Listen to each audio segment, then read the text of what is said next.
지난 주간이 부활주가 되었습니다. 잘 지내셨죠? 예. 지난주 부활주를 맞이해서 한국에서는 여러 곳에서 함께 부활주의 예배가 드려졌습니다.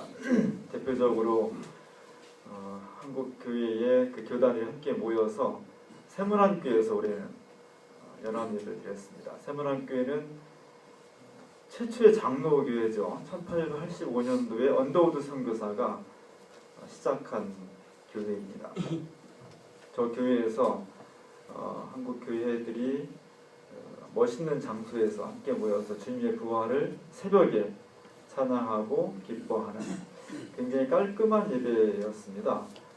특별히 저 예배에서는 현존하는 우리 교회 목사님 중에 최고령 103세 되신 방질 목사님께서 설교를 하셨고, 또 NC 총무님이 남북교회 공동 기도문을 낭독을 했고, 특별히 성가대가 핸델의 메시아를 찬양했는데 세문안 장로교회 성가대, 그 다음에 정동 제일감리교회 성가대, 또 아현 성결교회 성가대, 이렇게 세 교파의 그 가장 오래된 교회의 그 성가대들이 모여서 주님의 부활을 연합으로 찬양하는 그런 순서를 가졌습니다. 나름대로 굉장히 의미 있고 또 은혜가 넘치는 예배였습니다. 그리고 또 하나의 또 예배는 한 10여 년 전부터 한국교회의 기독교 시민단체들, 기독교 NGO들이 해마다 성탄절과 부활절 때 연합 예배를 드립니다. 고난받는 이들과 함께 드리는 연합 예배, 이렇게 명칭이 붙어 있고, 시대가 평안하면 사람이 덜 모이고 시대가 오목하면 거꾸로 사람들이 많이 모입니다. 요즘도 많이 어려운 시절이라 특별히 대한문 앞에서 드렸습니다. 대한문 앞은 지금 쌍용자동차, 재능교육, 이런 그 노동자들의 문제가, 또 제주 해군기지 이런 문제가 집약되어 있는 농성촌이 형성되어 있고, 그곳에서 많은 집회가 열립니다.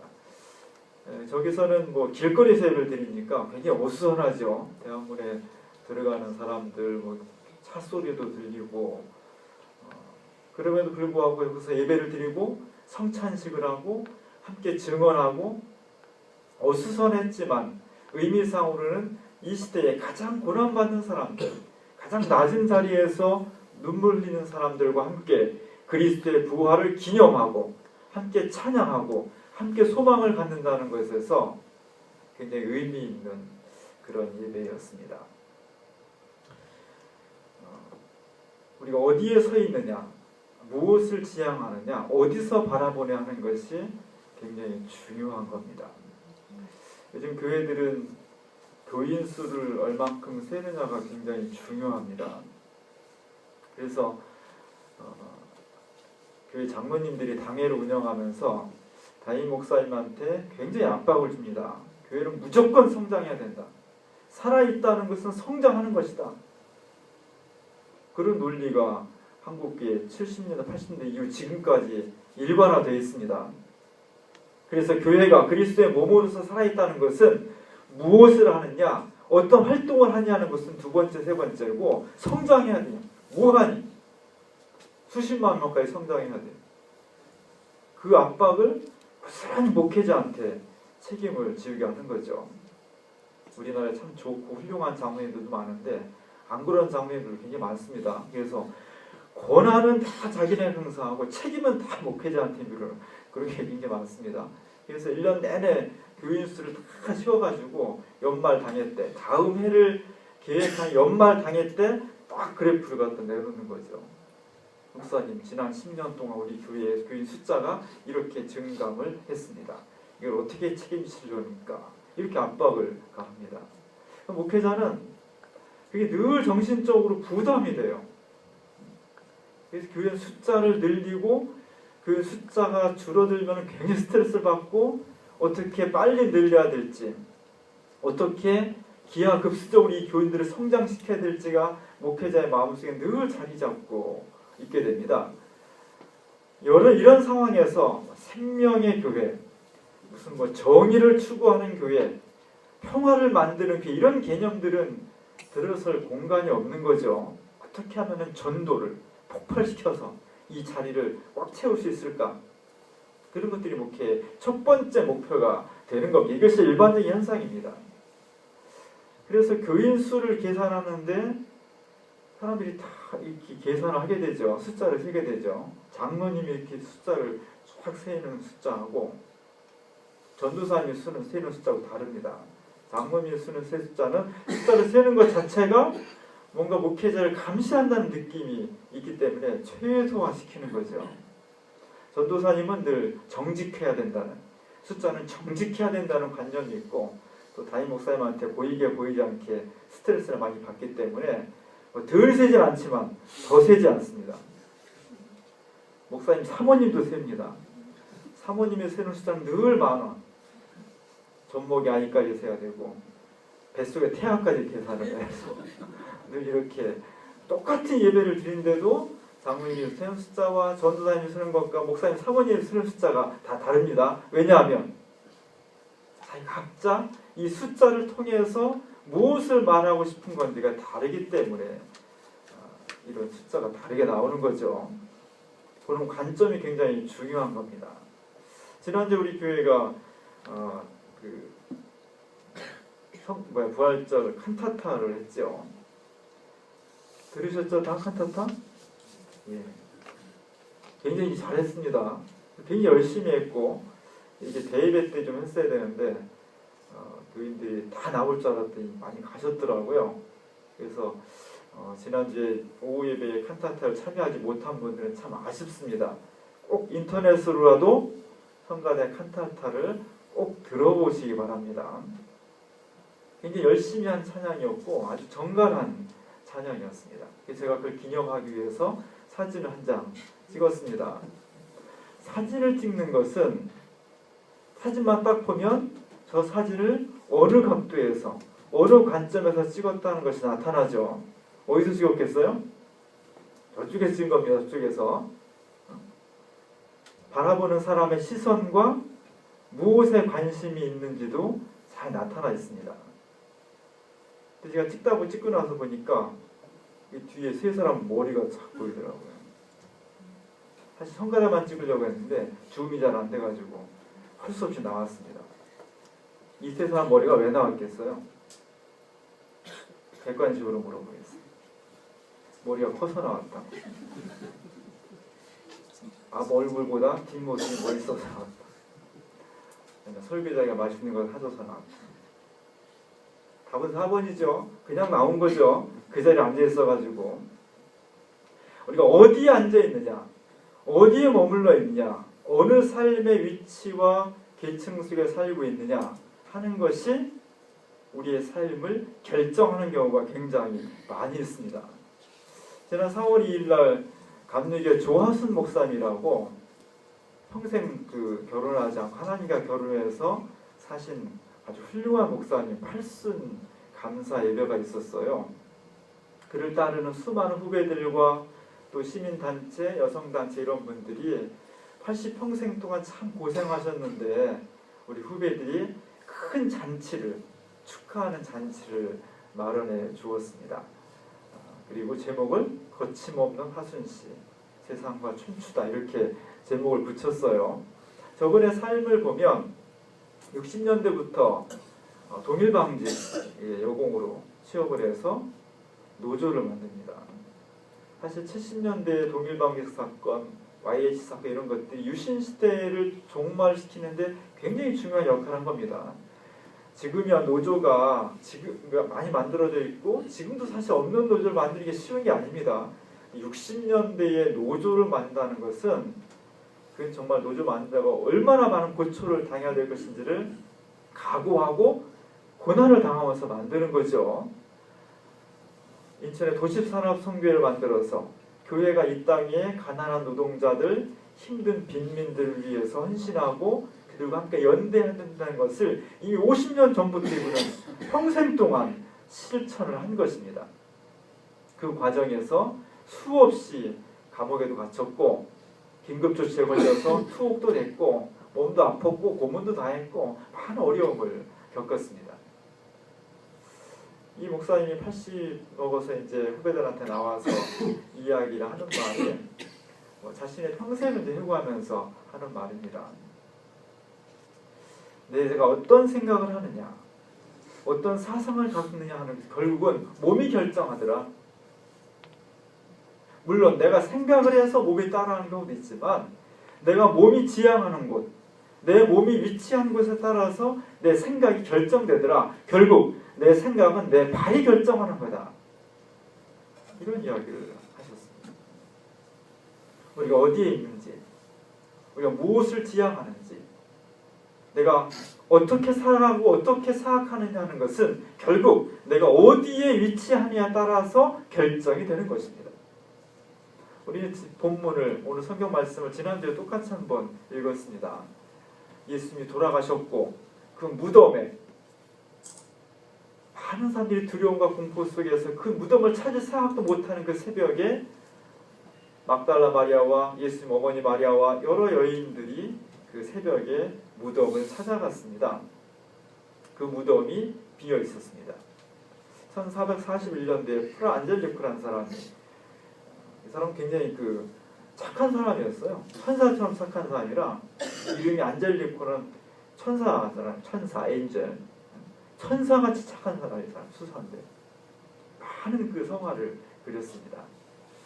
물론 본문의 말씀이 이렇게 똑같이 되어 있는 건 아니지만 예수님의 무덤을 보고 관을 보았는데 예수님의 시신이 없을 때 그때 이게 놀라움, 당혹스러움 그걸 표현했죠.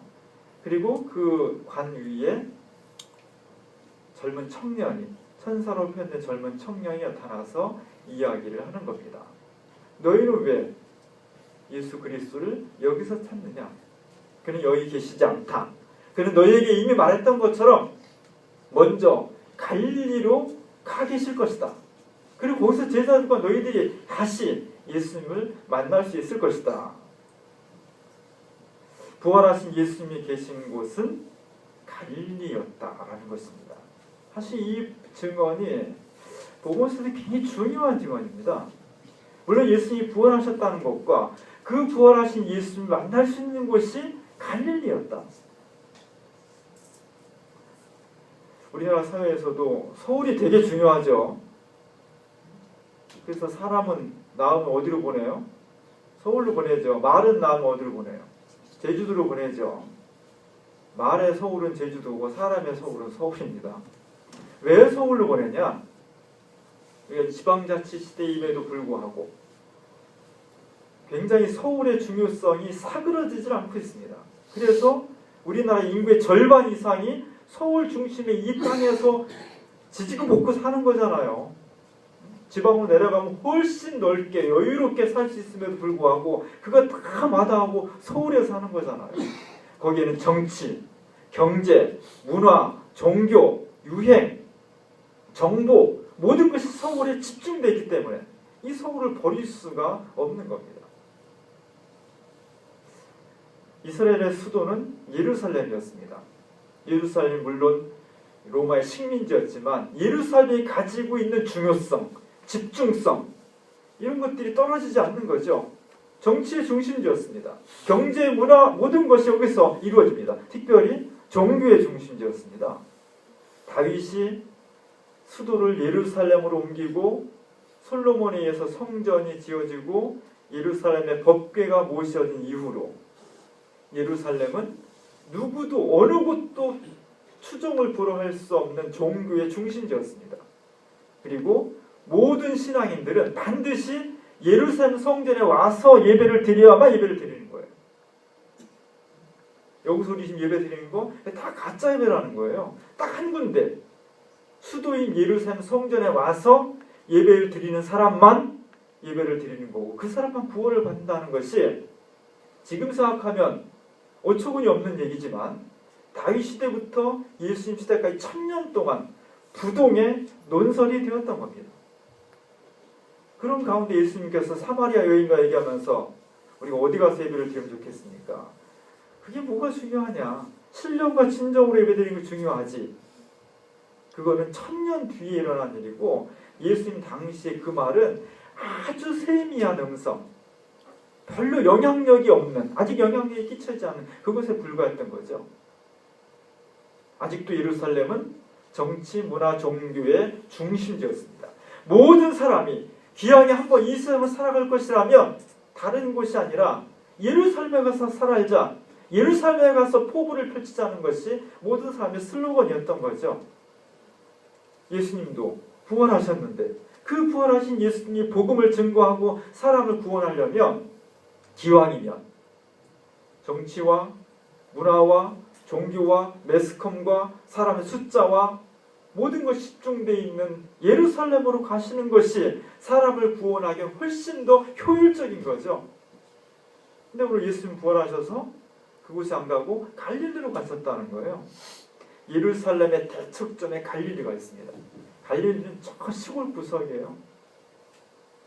세상이 어떻게 돌아가는지, 유행이 어떻게 돌아가는지 관심도 잘 갖지 못하고 뒤떨어져 있는, 그냥 하루 종일 먹고 일하고 고기 잡고 노동하다가 하루를 지낼 수밖에 없는 아주 완전히 소외된 곳. 그리고 그곳은 늘 사람들이 새로운 어떤 체제를 꿈꾸기 위해서 반란도 많이 일어났다. 반골의 고장입니다. 우리나라로 치면 해남 정도의 해남 지역에 이 반골이 강합니다. 왜? 계속 유배를 그쪽으로 보냈거든요. 윤석도 이런 사람 유배를 보내서, 유배 간 사람은 왕정 체제에 반대했기 때문에 유배를 간 거거든요. 유배를 간 사람들이 야, 이 왕정이 제대로 된 게 아니야. 우리는 바르게 살아야 돼. 지금은 민주주의 이념을 막 선포하는 거죠. 그쪽 사람들이 좌익으로 자꾸만 물이 들었던 겁니다. 마찬가지로 갈릴리 사람들은 예루살렘에 비하면 예루살렘 중심성에 늘 이의를 제기했던 변방의 사람들, 그런 사람들이 많이 출몰했던 곳입니다. 지난 3월 10일 날 강원도 삼척시에서 우리가 처음으로 탈핵주의를 시켰습니다. 저희 NCC에서 작년에 3월 11일 후쿠시마 원전 사고가 일어난 직전 주일을 탈핵주의를 시키라고 결의를 했습니다. 그래서 처음이라 잘 확산은 안 됐지만 탈핵주의를 시키기로 하고 제가 설교도 만들고 예배 자료도 만들어서 전국 교회에 배포를 하고, 그리고 상징적으로 강원도 삼척에 있는 곳을 찾아가서 연합 예배를 드렸습니다. 강원도에는 감자는 많은데 사람은 별로 없죠. 사람 한 100여 명 정도 모였어요. 저 공원이 삼척시에 있는 원전 반대했던 것을, 원전을 백지화시켰던 것을 기념해서 만든 공원입니다. 90년대에 우리나라에서 원자력 발전소를 삼척에 지으려고 했어요. 근데 그쪽에 있는 많은 종교인들과 시민들이 가열차게 반대해가지고 무효화됐습니다. 그걸 기념해서 작은 공원을 만들었어요. 그리고 제가 큰 돌을 만들어서 원전 백지화를 기념하는 공원을 만들었습니다. 근데 최근에 와서 삼척시장이 다시 여기다가 원자력 발전소를 유치하려고 하는 거예요. 왜냐하면 정부에서 원자력 발전소 유치하면 많은 혜택을 준다는 그 달콤한 유혹에 빠져갖고 저기다가 유치를 하려고 합니다. 그래서 많은 시민들이 지금 반대를 하고 있어요. 원자력 발전소를 왜 삼척까지 갈까요? 사실 발전소의 에너지는 대부분 다 서울과 수도권 사람들이 쓰는 겁니다. 그러면 경제 논리를 따지면 수도권에서 가까운 지역에다가 저걸 건설하면 돼요. 그게 끌어오는 것도 있고, 저 끌어오려면 다 송전탑 건설해야 되고 엄청난 비용과 그 노력이 들어가야 됩니다. 그럼에도 불구하고 강원도 저 끝에다가 저걸 짓겠다고 하는 거죠. 왜요? 위험하니까. 서울 사람들은 쓰는 건 좋아하고 그 위험은 감당하지 않겠다는 겁니다. 저게 위험하면 안 만들면 되는 거거든요. 다른 방법을 찾으면 되는데 저기서 나오는 전기를 많이 쓰는 대가로 위험이 발생하는데, 그 위험은 사람이 좀 덜하고 덜 입고 그리고 덜 항의하는 삼척과 동해, 태백 이쪽 사람들이 위험을 감수하라는 겁니다. 이건 폭력이죠. 이런 곳이 바로 갈릴리였습니다. 오늘 예수님께서 부활하셔서 어디로 가실까? 만나고 싶잖아요. 우리가 부활하신 예수님을 2000년 동안 기념하고 있는데 만났다는 사람도 있고 못 만났다는 사람도 있는 겁니다. 어디로 가서 만날 수 있을까? 오늘 복음서에서는 예루살렘으로 가지 말라는 겁니다. 정말 부활하신 예수를 만나려면 갈릴리로 가라는 겁니다. 그 갈릴리가 지금처럼 가난하고 무지하고 소외되어 있고 중심으로서 벗어나 있는 위험한, 남들이 다 가기 싫어하는 그런 곳에 예수님이 다시 가시겠다는 겁니다. 얼마 전에 굉장히 유명한 영화, 우리 최현정 유치원 두 분 이제 이름이 헷갈려가지고 레미제라블 꼭 한 번 더 보고 싶었는데 못 봤습니다. 저건 정말 여러 번 다시 돌려봐야 될 중요한 영화입니다. 저 영화에서 주인공은 장발장이겠죠. 주인공을 주인공 되게 하는, 주인공을 더 가치 있게 만드는 또 하나의 주인공은 자베르 경감입니다. 러셀 크로우 멋있잖아요. 러셀 크로우가 자베르 경감으로 나와서 평생 동안 장발장을 추적하는 겁니다. 이 사람의 소신은 죄는 어쨌든 벌을 받아야 되고 그래야 정의가 세워진다는 거죠. 죄가 용서받는 것, 정의사회로 구현하는데 오히려 걸림돌이 될 뿐이다. 굉장히 사실은 성실한 사람이에요. 끈질기게 추격하고 정의를 실현하기 위해서 애쓰는 그런 사람입니다. 그가 자살하죠. 왜 자살했을까? 정의는, 법으로 모든 것을 해결한다는 것은 그것을 어떤 위치에서 하느냐가 중요한 겁니다. 정말 가난한 사람, 정말 선하게 살고 싶지만 너무너무 힘들고 어려워서 죄를 범할 수밖에 없는 이 시대의 수많은 사람들의 삶, 그들의 처지, 그들의 눈물, 그들의 한숨과 아픔을 제외시킨 정의, 그들의 눈물이 깃들 공간이 없는 정의, 그것은 자살로 끝날 수밖에 없다는 겁니다. 자베르 경감이 이루고자 했던 정의는 이미 기득권화되어 있는 귀족과 왕족들, 그 당시 로마 캐톨릭, 프랑스 캐톨릭 사람들, 이런 사람들이 지금 누리고 있는 현 상황, 현 사회 체제와 구조를 그대로 유지시켜주는 정의입니다. 그 정의에는 힘있는 기득권을 가지고 있는 사람들은 얼마든지 자신의 삶을 향유할 수 있지만 그 속에서 끊임없이 눈물 짓고 고통스러워하는 수많은 사람들, 그들에게는 절대로 정의가 아닌 거죠. 자베르의 잘못은 그런 그릇된 부정의한 구조를 그대로 유지시키려고 했다는 것, 그것을 정의로 생각했다는 것. 이런 현상을 계속 유지하려고 하는 사람들이 있는 겁니다. 현상 유지를 스타투스 코라고 그러죠. 현상을 그대로 유지시키려고 하는 것. 거기에 반해서 새롭게 끊임없이 이것을 뒤집고 개혁하려고 하는 것. 사실 이 사회는 이런 두 가지 생각과 집단과 구조로 갈등을 일으키고 있는 겁니다. 이 갈등을 어떻게 지혜롭게 해결할 수 있을까 하는 것이 우리의 고민이 되는 거죠. 코바디스라는 영화가 있습니다. 로마의 네로가 기독교인들을 막 핍박하니까 너무너무 힘들어서, 사실은 그렇지 않습니다. 사실은 이제 베드로가 그런 건 아닌데, 영화상 베드로가 더 이상 못 살겠다, 네로를 갈아버릴 수는 없고 내가 도망가자고 해서 로마를 뛰쳐나올 때 예수님을 만난 거죠. 어디 갔습니까 예수님? 쿠오바디스 도미네, 주님 어디로 가십니까? 이렇게 묻습니다. 예수님 이렇게 영화에서 이렇게 대답합니다. 네가 내 양들을 버리고 도망 나오는데 내가 다시 그들을 위해서 십자가를 치러 가야 되겠다. 베드로는 로마를 등지고 나오고 십자가 달 죽으셨던 예수님은 다시 십자가를 지고 로마로 향하는, 여기서 베드로가 크게 회개하고 다시 로마로 돌아가서 십자가에 거꾸로 매달려 죽었다 하는 것이 영화의 내용이죠. 우리가 어디를 지향할 것인지, 무엇을 향할 것인지, 어디에 있을 것인지 하는 것이 우리의 인생의 내용과 거취를 결정하는 겁니다. 우리가 서로 이해한다고 할 때, 서로를 이해하는 것은 그 사람을 배려할 수 있고 그 사람 공감할 수 있는 가장 중요한 겁니다. 왜 사회적인 갈등이 생기고 집안에서 맨날 싸우고 직장에서 맨날 불협화음이라고 왜 그렇습니까? 이해력이 떨어지기 때문이에요. 이해한다는 것은 어떤 상황 아래 서는 겁니다. 언더스탠드라는 것은 아래 서는 거예요. 어떤 조건, 내가 가지고 있는 조건과 상황뿐만 아니라 저 사람이 가지고 있는 조건과 상황에 서보는 겁니다. 그래서 많은 것을 경험한 사람이 삶의 폭이 넓어요. 한 가지 곳에만 있는 사람은 삶의 폭이 좁습니다. 그래서 많은 경험을 가능한 젊었을 때 해보라는 거고 많은 여행을 해보라는 건 그런 이유죠.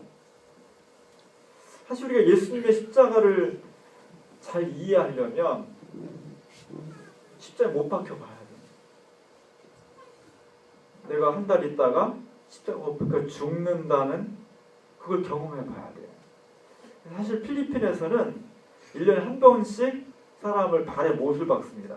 한 명씩. 못을 딱 박는 순간 1분 안에 다 기절한다고 그래요. 너무너무 아파갖고. 우리가 왜 예수님의 십자가 사랑을 이렇게 절절히 못 느끼냐? 십자가를 안 져봤기 때문에 그래요. 우리가 느끼는 십자가는 굉장히 세련된, 아름다운 그 고통과 역사적 진실을 거세시킨 그런 십자가를 우리가 늘 대하기 때문에 그 고통을 자꾸 잊어버린 겁니다. 사실 우리가 예수님의 사랑을 절절히 느끼려면 한 번 딱 못 박혀보면 돼요. 그럴 수가 없는 거죠. 그럴 수가 없습니다. 하나님께서 우리에게 사람에게 너무 큰 축복을 주셨어요. 그것은 상상할 수 있는 힘입니다. 상상할 수 있는 창조력. 내가 직접 그 고통을 당해보지 않았지만 내가 만약 진짜 예수님처럼 십자가 못 박힌다면 내 손과 발에 이렇게 굵은 못이 뚫고 들어온다면 그리고 십자가에 매달린다면 그것이 얼마나 고통스러울까. 그것을 내가 내일 당한다면 나는 얼마나 불안하고 외롭고 힘들고 얼마나 두려울까. 이것을 짐승과는 다르게 사람에게 이성을 통해서 상상할 수 있는 힘을 주셨습니다. 이것이 얼마나 축복입니다. 인간에 주신. 그런 상상력을 내가 맨날 부자가 돼야지, 더 높은 곳에 가서 편안히 누려야지, 더 중심적인 곳에 가서 내가 내 삶을 마음껏 성공해야지, 이런 것으로 상상력을 사용하는 사람과 제가 지난번에 애처로운 상상력이 세상을 구원한다고 설교한 기억이 나시죠? 우리의 상상력을 아프고 힘들고 고난받는 사람들과 나를 동치시키면서 그 상상력을 풀어가는 것. 어느 곳에 구원이 있겠습니까? 오늘 예수님께서 부활하셔서 갈릴리로 가신다고 했습니다. 우리는 오늘 우리 시대의 갈릴리가 어딘지 2013년도 한국 사회 속에서 예수님이 부활하셔서 가실 곳은 어딘지를 냉철하게 따져봐야 되는 겁니다. 그래야 주님을 만날 수 있는 겁니다. 돈을 많이 벌려면 돈 많이 버는 곳에 가야 되는 거고 물건을 사려면 시장에 가야 되는 겁니다. 축구를 보고 싶으면 축구장으로 가야 되고 야구를 보고 싶으면 야구장에 가야 되는 거예요. 우리가 정말 보고 싶은 것이 무엇입니까? 부활하신 주님을 정말로 보고 정말로 만나고 싶다면 우리는 주님이 부활하시는 곳을 찾아가야 되는 겁니다. 수많은 사람이 동경하는 예루살렘과 서울이 아니라 수많은 사람들이 소외시키지만 예수님 부활하셔서 끝없이 지향해 가는 곳, 눈물이 있고 아픔이 있고 소외가 있고 아무도 돌아보지 않는 곳, 갈릴리로 가라는 것입니다. 오늘 우리의 갈릴리가 어디겠습니까?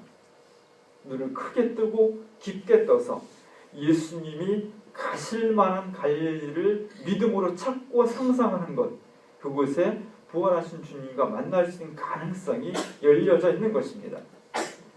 부활절 두 번째 주일을 맞이해서 오늘 부활하신 주님이 가실 우리 시대의 갈릴리가 어딘지를 깊게 열심히 찾아보시기 바랍니다. 그리고 그곳에서 부활하신 주님을 만나고 새로운 생명과 새로운 삶의 환희를 함께 느낄 수 있는 우리 삭개오 작은교회가 될 수 있기를 주님의 이름으로 간절히 축원합니다. 은혜로우신 하나님, 부활하셔서 갈릴리로 가신다고 하신 하나님, 오늘 우리의 눈을 열어서 갈릴리로 갈 수 있도록 우리에게 믿음을 주시옵소서. 중요한 것은 우리가 지금 오늘 어디에 있느냐 하는 것입니다. 예수님이 부활하신 곳을 끊임없이 찾고 그곳에 함께 거할 수 있는 믿음과 용기를 우리 모두에게 허락하여 주시옵소서. 예수님의 이름으로 간절히 기도합니다.